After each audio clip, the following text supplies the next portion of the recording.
देश की बर्बादी है, बढ़ती जो आबादी है देश की बर्बादी है।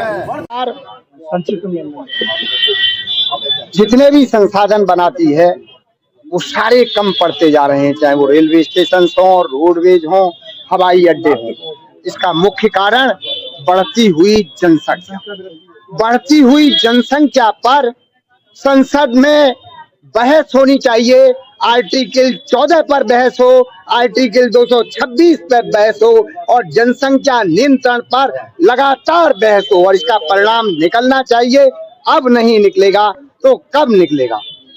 एक वर्ग अपने को जो समझदार प्रबुद्ध है वो एकदम सीमित हो गया है और दूसरा एक वर्ग लगातार बढ़ता जा रहा है। आगे जाकर के बड़े विस्फोटक स्थिति होगी। आदरणीय कौशल जी ने सही कहा है कि ये समय है निर्णय लेने का।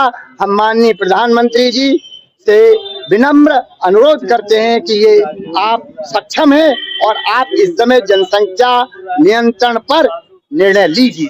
भारत माता की जय। कगार पर है। हम कम होते चले गए, वो बढ़ते चले गए और जनसंख्या बढ़ती चली गई। देश की जनसंख्या में कोई कमी नहीं आई।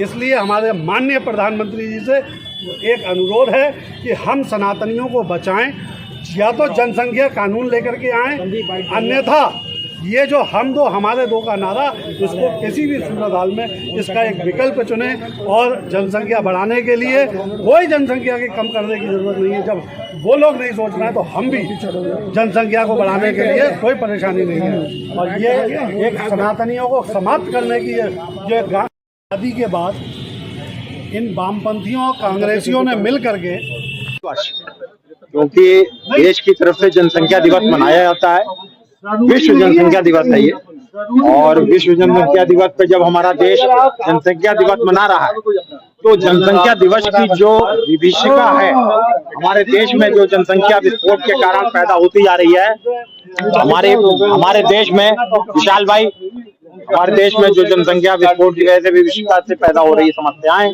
उनकी तरफ ध्यान जरूर देना चाहिए, जिससे सरकार अनभिज्ञ है। क्योंकि देश आज 146 करोड़ पे पहुंच गया है, जबकि पूरे वर्ल्ड की जनसंख्या 820 करोड़ है। 820 करोड़ की जनसंख्या में जब हमारे पास भूभाग मात्र 2.4% है, पूरे विश्व में जितना भूभाग है उसका केवल 2.5% से भी कम हमारे पास भूभाग है, और उस भूभाग में हम रिप्रेजेंट कितना कर रहे हैं? 146 करोड़ जनता को, अर्थात 17.8%।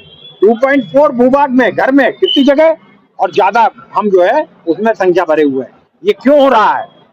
सन 75 में जिस तरीके से हमारे भाइयों ने बताया कि जिस तरीके से इमरजेंसी लगाकर हमारे देश को एक मैसेज देने का काम किया गया कि परिवार वही अच्छा जिसमें 2 हो बच्चे। हमारे सनातन समाज ने और अन्य बुद्धिमान समाज ने उसको अपनाया, 2 बच्चों के साथ साथ अपने जीवन को खुशहाल बनाया।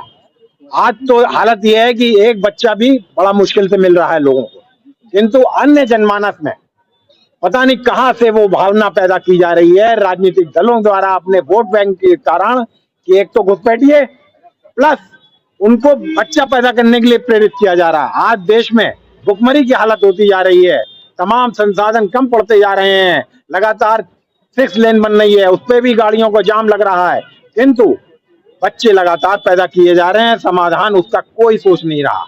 ऐसी दिशा में राष्ट्रीय हिंदू फंड का ये कर्तव्य बन जाता है। पूरे देश में उन्होंने हर मुख्यालय पे, हर जिला मुख्यालय, तहसील मुख्यालय पे इस तरह के बड़े आयोजन किए हैं और वहां धरना प्रदर्शन के साथ साथ प्रधानमंत्री के नाम ज्ञापन दिया जा रहा है, जिसमें हमारी ये मांग है कि तुरंत इस दिशा में कठोरतम कानून के साथ ऐसा कानून बनाया जाए कि देश की जनसंख्या पे कंट्रोल किया जा सके। अन्यथा देश में गृह युद्ध के हालात धीरे धीरे बनते जा रहे हैं, जनसंख्या असंतुलन हो रहा है, धार्मिक उन्माद पैदा कर रही हैं राजनीतिक पार्टियां, अपने फायदे के लिए लड़ा रही हैं। तो कहीं ऐसा ना हो देश हमारा लीबिया, लेबनान, इस तरीके से आज जो हालात उधर के बन रहे हैं खाड़ी देशों के, कहीं हमारे देश में ना हो। हमारे देश में लोग शरण तो लेना चाहते हैं, किंतु देश को खोखला करना चाहते हैं, दीमक की तरह चुग रहे हैं, लगातार बच्चे पैदा कर रहे हैं। बांग्लादेश से तमाम घुसपैठिया आया हुआ है, 5 से 6 करोड़ घुसपैठिया देश में रह रहा है। कोई स्पष्ट कानून ना होने के कारण उनको अभी तक देश से नहीं निकाला गया है। सरकारें डरती हैं कि कहीं ये हुजूम ना आ जाए। सरकारों को मजबूती से कदम उठाना पड़ेगा। देश की जनता की आवाज है ये। देश अपने घरों में बैठ के आपको वोट दे के सरकार में लाया है, इसलिए लाया है कि आप कठोरतम कानून, देश के हित के कानून बनाएं और देश को खुशहाल ही रहने दें, इसको जंगल राज ना बनने दें। धन्यवाद।